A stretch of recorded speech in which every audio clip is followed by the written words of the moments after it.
네, 반갑습니다. 하나도 안 반가우신가 보네요. 반갑습니다. 제 아들이 올해 초등학교 2학년이 됩니다. 아직은 세상 물정을 잘 모르는 이제 친구다 보니까요. 이제 엄마하고 아빠한테 겁없이 약속한 게 하나 있습니다. 엄마한테는 집을 사주기로 했고 아빠한테는 스포츠카를 사주기로 했습니다. 오해하시면 안 되는데요. 절대로 제가 사달라고 한 적 없습니다. 아들이 사준다는데 어떻게 하겠습니까? 여러분들도 이제 다 같이 들으셨으니까 이제 이 약속의 증인이 되어 주셔야 됩니다. 그래서 나중에 저희 아들 보시면 약속은 꼭 지켜야 하는 거라고 말씀해 주시면 좋겠습니다. 제가 웃자고 이제 한 말이지만 한번 생각해 보십시오. 혹시 지금 딱 한 가지만 여러분들이 무언가를 얻을 수 있다면 돈에 관계없이 가치에 관계없이 딱 하나만 주겠다고 한다면 여러분들께서는 뭘 가지고 싶으십니까? 받은 것도 아닌데 생각만 해도 기쁘시죠? 뭘 가장 받고 싶으세요? 젊음. 다시 제 아들은 요새 자전거를 사고 싶어 합니다. 그래서 아빠랑 엄마한테는 집이랑 스포츠카 사주고 저는 자전거 사주고 뭐 그 정도면 남는 장사이긴 합니다. 근데 여러분 오늘 말씀 1절 한번 보실까요? 자, 1절 보시면 다리오 왕 제2년 여섯째 달 곧 그 달 초하루에 여호와의 말씀이 선지자 학개로 말미암아 스룹바벨과 여호수아에게 임하고 있습니다. 자, 여기서는 초하루라는 말이 중요한데요. 자, 유대인들에게 초하루는 하나님께서 과거에 그들에게 채워주시고 공급해 주셨던 은혜를 되새기는 축제의 날이었습니다. 민수기 10장 10절을 보면 너희가 정한 절기와 초하루에는 번제물을 드리고 화목제물을 드리며 나팔을 불라 그로 말미암아 너희의 하나님이 너희를 기억하시리라 이렇게 말씀하십니다. 자, 그러니까 초하루는 하나님이 나를 기억해 주시는 날이었고요. 뿐만 아니라 하나님께서 나에게 결핍되어 있는 것을 과거처럼 채워주시리라고 기대하는 날이었습니다. 자, 이런 맥락을 바탕으로 오늘 말씀 1절을 다시 한번 보시면 여러분 초하루에 하나님께서 지금 무엇을 주고 계십니까? 초하루에 하나님의 말씀이 임하고 있죠. 자기를 채워주시고 공급해 주시기를 기대하는 그날에 하나님은 이스라엘 백성들에게 다름 아닌 말씀을 채워주고 계신다는 점입니다. 그럼 이게 참 놀랍지 않으십니까? 하나님은 우리에게 말씀을 가장 주고 싶어 하십니다. 우리가 살다 보면 늘 부족한 게 많죠. 제가 설교를 준비하면서 이렇게 가만히 생각해 보니까요. 내가 이것만 있으면 참 좋겠다 싶은 것이 한두 가지가 아닙니다. 그것만 있으면 내 삶이 조금은 달라질 수 있을 것 같고 그것만 주어지면 지금보다는 조금 더 괜찮은 삶을 살 수 있을 것 같은 그런 막연한 기대가 생깁니다. 자, 그런데 하나님 보시기에 우리가 정말 있으면 좋겠다 싶은 것은 다름 아닌 하나님의 말씀입니다. 이 말씀이 하나님이 누구신지를 알게 하고 또한 우리가 누구인지를 알게 합니다. 그래서 하나님의 말씀 속에 우리는 그분의 크심을 알게 되고 또한 우리의 작음을 알게 되죠. 그것뿐만이 아닙니다. 말씀은 하나님이 우리를 향해서 어떤 마음을 품고 계시는지를 알게 하고요. 또 우리는 하나님을 향해서 어떤 마음을 품어야 하는지도 알게 합니다. 우리가 이렇게 하나님의 말씀 가운데서 하나님을 알고 나를 아는 이런 성숙한 과정을 거치면서 자연스럽게 하나님을 사랑하게 되고 그분을 섬기고자 하는 마음을 품게 되는데요. 누가 시키거나 요구하지 않아도 말씀 속에 계시되어 있는 하나님을 보면서 그분과 그분이 세우신 교회를 섬기기로 결단하는 마음, 여러분 그게 바로 헌신의 출발점이라고 할 수 있습니다.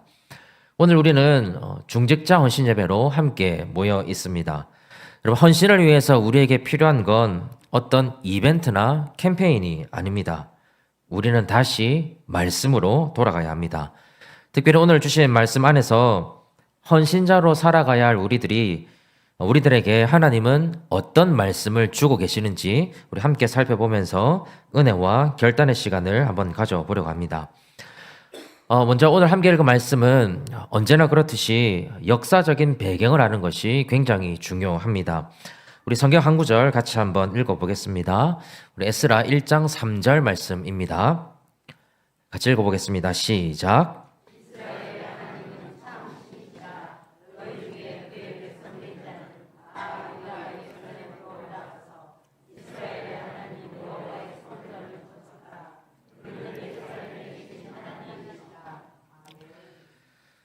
페르시아의 첫 번째 왕이었던 고레스가 주전 538년에 바벨론에 의해서 포로가 되었던 모든 사람들은 자기들의 고향으로 돌아가도 좋다라는 칙령을 내리게 됩니다. 그 칙령이 기록된 원통형의 돌판을 실린더라고 하는데요. 지금 영국에 있는 대형 박물관에 실제로 전시가 되어 있습니다. 유대인들도 이 칙령을 따라서 고향인 예루살렘으로 귀환을 하게 됩니다. 에스라 5장 16절에 보면 당시에 첫 번째 귀환을 주도했던 세스바살이라는 유다의 총독이 나옵니다. 이 사람이 굉장히 중요한 역할을 하게 되는데요. 이 사람의 지도 아래에서 무너졌던 성전 재건의 기초가 놓이기 시작합니다. 그런데 에스라서를 계속해서 살펴보면 이 성전 재건의 공사가 활발하게 이루어지는 것이 아니고요. 곧바로 중단이 됩니다. 그러면서 무려 15년이나 성전의 기초만 놓인 채로 방치가 되죠. 여러분, 이 성전 공사가 왜 중단이 되었을까요? 크게 두 가지 문제가 있었습니다. 첫 번째는 성전 재건을 방해하는 무리가 있었습니다. 에스라 4장 1절에 보면 유다와 베냐민의 대적이라고 표현하는 사람들이 나옵니다. 이 사람들이 페르시아의 관리들에게 뇌물을 주기도 하고 고레스를 이어서 왕이 되었던 아닥사스다 왕에게 이스라엘을 모함하는 서한을 보내기도 합니다. 그래서 성전 건축을 무려 15년이나 행정적으로 중단되게 만들었습니다. 보통 이것을 성전 재건이 중단된 가장 핵심적인 이유로 꼽습니다. 그런데 성전 재건을 반대하는 무리가 있었다는 것 외에도 성전 재건이 중단되었던 또 다른 중요한 이유가 한 가지 더 있습니다. 오늘은 여기에 우리가 초점을 한번 맞춰보려고 하는데요. 이스라엘 사람들이 성전 재건보다는 당장의 경제적으로, 사회적으로 이스라엘을 안정적인 나라로 만들어 가는데 모든 관심과 노력을 기울였다는 점입니다. 여러분, 우리나라가 6.25 전쟁을 겪은 이유를 한번 떠올려 보십시오. 제가 설교를 준비하면서 미군 참전 용사가 6.25 전쟁이 끝나고 찍었던 사진을 몇 장 살펴봤습니다. 산에 나무가 하나도 없습니다. 엄청난 양의 포탄이 떨어져서 산이 다 불에 타버리고 민둥산이 돼버렸습니다. 사회의 모든 기반 시설들이 파괴가 되고 말 그대로 폐허가 된 땅이 대한민국이었습니다. 그리고 또 하나 제 눈길을 끌었던 사진은 전쟁이 끝나고 먹을 것이 없다 보니까 미군들이 나누어주는 옥수수 가루와 우유를 받으려고 줄을 서 있는 아이들의 모습이었습니다. 눈물 나는 광경이죠. 전쟁이 끝난 뒤에 우리나라는 전 세계에서 가장 가난한 나라가 됐습니다. 그러다 보니까 그 시절은 물론이고 이미 어느 정도 선진국의 대열에 들어선 현재까지도 우리나라에서 가장 큰 관심이라고 하는 것은 여전히 먹고 살아가는 문제입니다. 어떻게 하면 내 삶의 형편이 조금 더 나아질 수 있을까? 어떻게 하면 내가 조금 더 괜찮게 살아갈 수 있을까? 이런 문제가 우리 삶의 핵심적인 문제로 자리 잡고 있습니다. 그럼 사실 전 세계에서 가장 가난한 나라가 되고 다른 나라의 원조 없이는 살아갈 수 없는 형편이라면 가난에서 벗어날 수 있도록 나라의 모든 역량을 쏟아붓는 것은 어찌 보면 당연한 일입니다. 이스라엘 사람들도 마찬가지였습니다.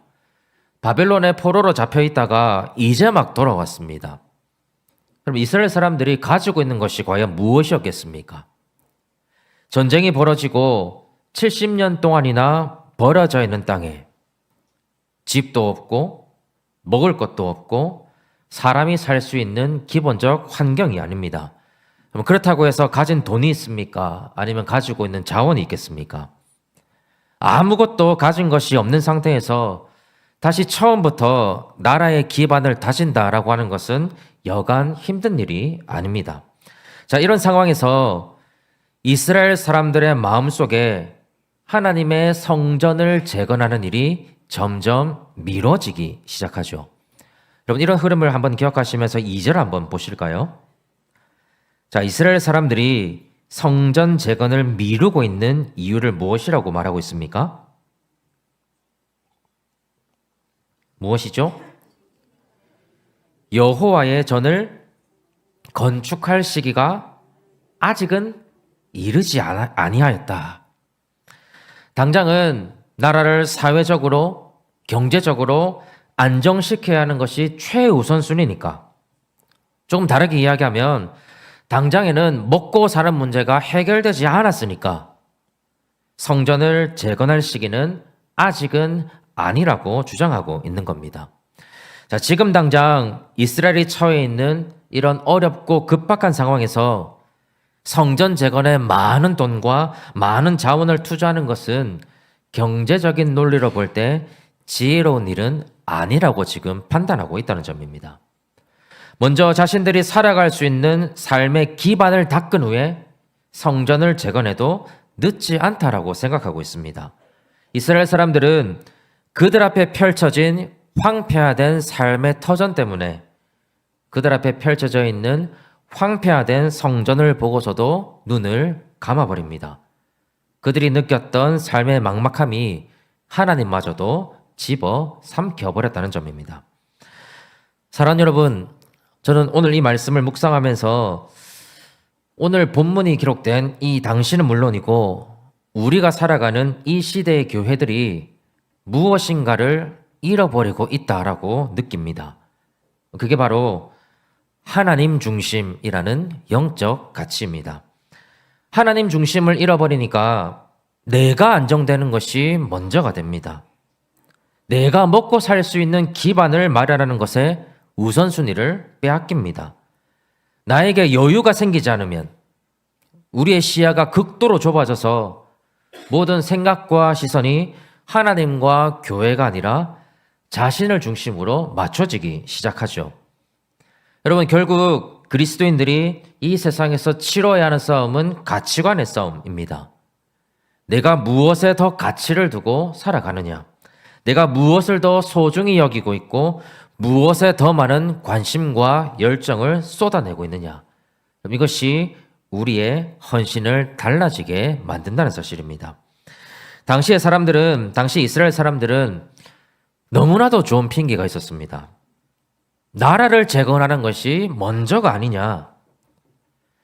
여러분, 그걸 누가 반박할 수 있겠습니까? 다 공감할 수 있고 누구나 수긍할 수 있어 보입니다. 하지만 하나님께서 안타깝게 여기시는 건 하나님이 그들의 마음과 삶에 전혀 없다는 게 아닙니다. 하나님이 있긴 있는데 그들의 마음과 삶의 중심이 아니라 하나님이 끝자락에 머물러 있었다는 사실입니다.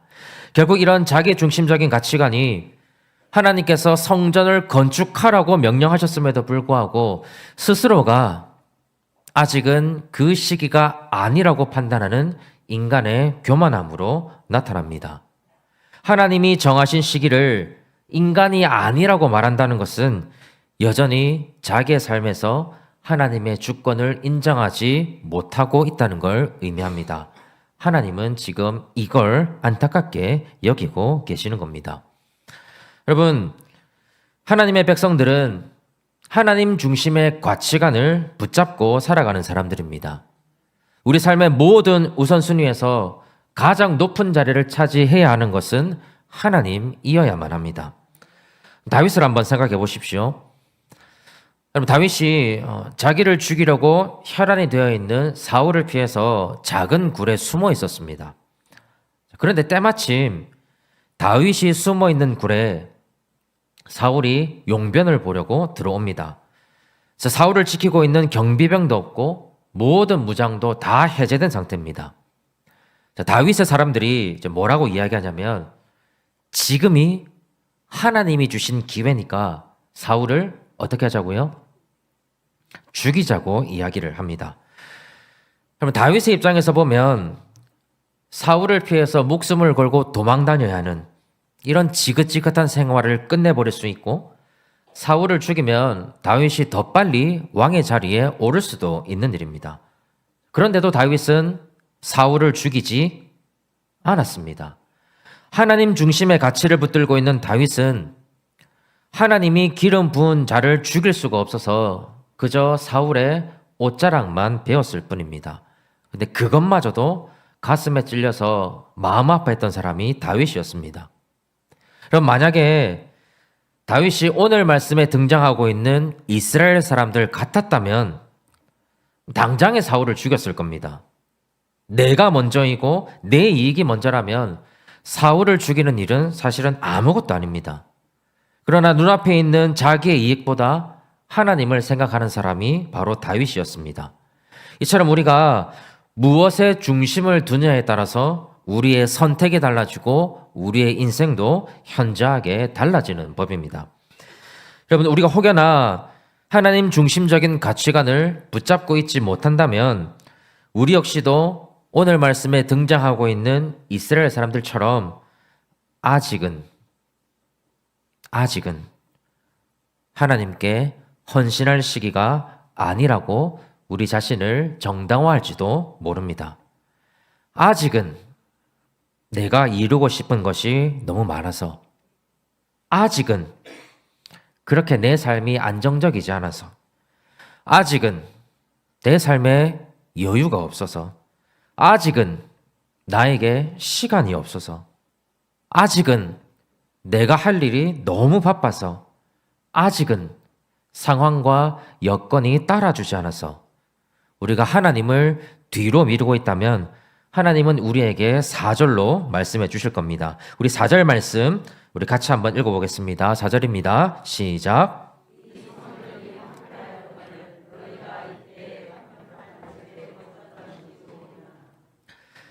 자, 여기서 판벽한 집이라고 하는 것은 지붕을 얹고 있는 완성된 집을 의미합니다. 자, 그래서 4절은 하나님의 성전은 완성하지 않고 너희가 살 집을 완성하는 데만 급급한 것이 과연 하나님 앞에서 합당하느냐? 하나님께서 이 질문을 던지고 계시는 겁니다. 오늘 우리는 이 하나님의 외침을 절대로 질타로 받아들여서는 곤란합니다. 더욱이 오늘 말씀의 의도가 우리의 삶이 어떻게 되든 모든 것을 다 팽개치더라도 하나님과 교회를 위해서 무조건 섬겨야 한다, 그런 뜻은 결코 아닙니다. 그건 하나님께서 원하시는 바도 아닙니다. 오히려 우리는 본문 안에서 흐르고 있는 하나님의 그 허탈한 마음을 함께 느낄 수 있어야 합니다. 성전이 기초공사만 놓인 채로 수십 년간 방치되어 있는데도 여전히 자기 집을 짓기에만 바쁜 그 당신의 백성을 보고 있는 하나님의 상한 마음, 그게 오늘 본문에서 우리가 읽어내야 할 하나님의 마음이라는 점입니다. 그래서 5절을 한번 보십시오. 우리 5절 말씀도 같이 한번 읽어보실까요? 시작.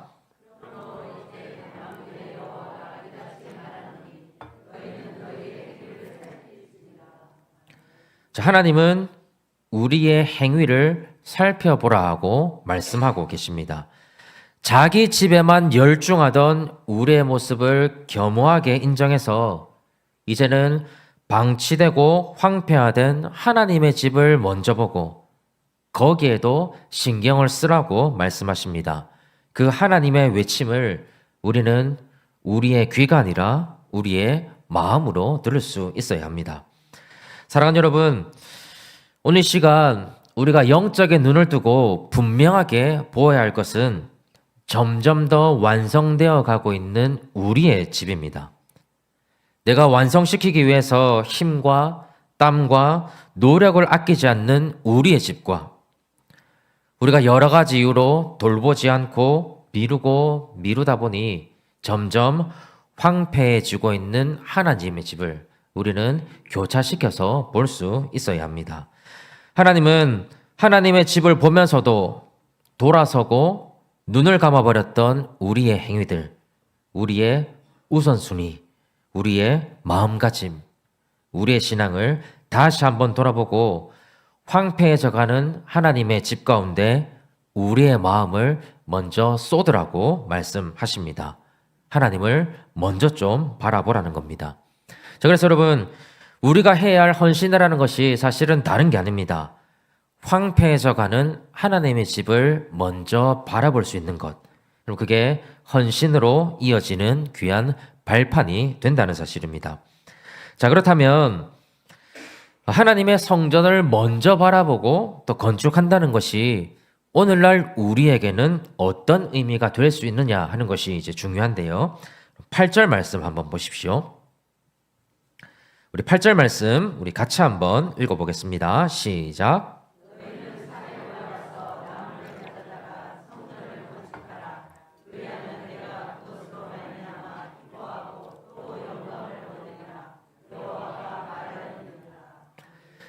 자, 여러분 8절 제일 앞부분에 산에 올라가서 나무를 가져다가 이 말을 잘 한번 보십시오.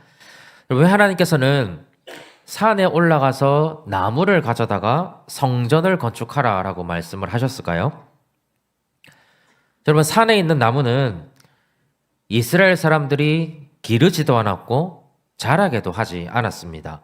그래서 산에 있는 나무는 뭘 상징하냐면 하나님이 허락해 주신 모든 것을 대표하는 이미지입니다. 자, 그러니까 8절 말씀은 문자 그대로 너희가 나무를 가져다가 성전 재건의 재료로 사용하라는 의미도 물론 있겠지만 이 말씀 이면에는 하나님이 허락해 주신 모든 것을 내 이익과 내 만족을 위해서 먼저 사용하지 말고 하나님의 집을 짓는 일에 먼저 사용하라는 의미를 내포하고 있습니다. 하나님이 주신 것을 하나님을 위해서 먼저 사용하는 것, 이 중요한 신앙의 원리를 회복하라는 하나님의 말씀인 겁니다. 여러분, 우리가 조금만 생각해 보면 우리 자신도 우리의 육체도 전적으로 누가 주신 겁니까? 우리의 노력으로 얻은 것이 사실은 아닙니다. 자, 그런데 우리 자신과 우리 인생을 위해서는 우리가 얼마나 많은 투자를 하고 있습니까? 내가 혹은 나의 자녀가 조금 더 나은 미래를 보장받을 수 있다면 하나도 아깝지 않고, 여러분 아깝지 않게 투자하는 게 사실은 우리의 모습 아니겠습니까? 심지어 우리 육체의 작은 것 하나에도 우리는 세심한 관심과 투자를 아끼지 않습니다. 믿지 못하시겠지만 저도 화장품을 사는데 굉장히 예민한 사람입니다. 화장품이 지성용인지 건성용인지 다 확인하고요. 뚜껑 다 열어보고 향기 다 맡아봅니다. 뭐 그렇게 잘난 얼굴은 아니지만 그래도 제 피부에 맞는 화장품을 고르려고 애씁니다. 심혈을 기울이죠. 지금 화면으로는 뭐 티가 잘 안 나지만 제가 이제 제 머리카락이 반곱슬이기 때문에 푸석푸석해 보일까봐 주일 아침마다 헤어 에센스도 바릅니다. 이것저것 다 비교해보고 저희 와이프한테 조금 비싸도 괜찮은 거 사자고 이야기합니다. 몸이 건조하면 수분 크림도 바르고요. 저 입술이 자주 타가지고 립글로즈도 항상 바릅니다. 반질반질하지 않습니까 지금? 여러분, 우리는 외모에 투자하고 겉모습을 가다듬는 것에도 상당한 신경을 씁니다. 그렇다면 우리가 주님의 몸된 교회를 위해서는 얼마나 많은 신경을 쓰고 있습니까? 내가 교회를 위해서 주의 깊게 살펴볼 일은 없는지, 내가 봉사해야 할 자리가 있지는 않은지, 잘 하지는 못하더라도 내 도움이 필요한 곳은 없는지 관심을 가지고 구석구석 살펴보는 마음과 자세가 우리에게도 필요하지 않겠습니까? 그래서 내게 허락해 주신 내 인생과 재능과 물질과 여건과 모든 것이 하나님을 위해서 먼저 사용될 수 있도록 우리 삶을 지혜롭게 경영해 나가야 한다는 사실입니다. 우리의 발걸음은 우리의 집이 아니라 하나님의 집으로 먼저 향해야 합니다. 우리의 망치질이 우리 집에 허물어진 것이 아니라 하나님의 집에 허물어진 것을 먼저 두드릴 수 있어야 합니다. 우리의 페인트 칠이 우리 집에 벗겨진 것이 아니라 하나님의 집에 헐벗은 것을 먼저 감쌀 수 있어야 합니다. 여러분들이 짓고 있는 여러분들의 집에서 잠깐 손을 놓으시고 하나님의 집을 먼저 바라보시기를 바랍니다. 특별히 우리가 중직자로 맡은 바 사명이 있다면 하나님의 시선이 머무는 곳에 우리의 시선을 두는 신실한 종의 모습을 회복해야 합니다. 그럴 때 8절을 다시 한번 보십시오. 우리가 하나님의 집을 먼저 짓고 하나님을 먼저 생각하고 하나님을 위해 먼저 희생하고 섬길 때 놀라운 일이 벌어집니다. 8절은 이렇게 말씀을 합니다. 내가 그것으로 말미암아 기뻐하고 또 영광을 얻으리라. 우리가 먼저 하나님의 집을 지음이 하나님의 기뻐하심이고 하나님 앞에 영광이 된다라고 오늘 말씀은 이야기하고 있습니다. 우리 그리스도인들의 참된 목표가 하나님을 기쁘시게 하고 하나님께 영광이 되는 삶을 살아가는 것에 있다면, 그게 정말 우리의 정확한 목표라면 우리의 우선순위는 하나님의 집을 돌보는 데 있어야 할 줄 압니다. 저는 이 자리에 계시는 모든 중직자들이 또한 모든 성도님들이 하나님의 집을 먼저 살피고 돌봐서 하나님의 집을 건축하는데 소홀하지 않았으면 좋겠습니다. 그럼 설마 하나님께서 하나님의 집을 먼저 돌보는 우리들을 그냥 내버려 두시겠습니까? 설령 아무리 교회를 위해서 힘써 수고해도 우리에게 돌아오는 세상의 복이 하나도 없다고 하더라도 우리는 마땅히 그렇게 해야 합니다. 내가 얻는 진짜 기쁨은 내 열심의 대가로 하나님이 세상의 복을 채워주시는 것이 아니라 내 작은 헌신을 기뻐하시고 영광 받으시는 그 하나님을 경험하는 것, 바로 거기에 있기 때문입니다. 사랑하는 여러분, 저와 여러분들이 하늘의 시민권을 기억하면서 이 세상을 그저 나그네로 살다 갈 각오를 품고 하나님의 집을 먼저 돌볼 수 있는 그런 복된 삶을 살아가셔서 하나님 앞에는 영광이 되고 교회에게는 유익이 되는 참된 중직자, 참된 그리스도인의 삶을 살아갈 수 있기를 주님의 이름으로 간절히 축복합니다.